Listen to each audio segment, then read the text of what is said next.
Hello, in this demo, you'll learn how to connect Odoo with Box through the Odoo Box Connector app.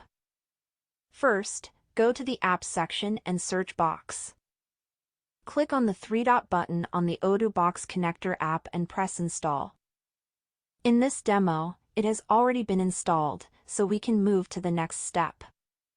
Next, go to Contacts or any other module you want to integrate with Box.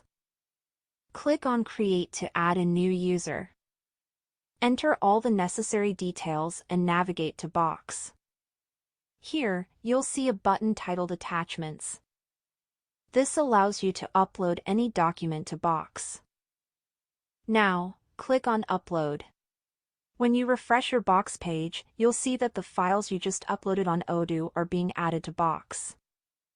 To import documents from Box to Odoo, click Import Documents. All documents from Box will be listed from where you can choose the files you want to add.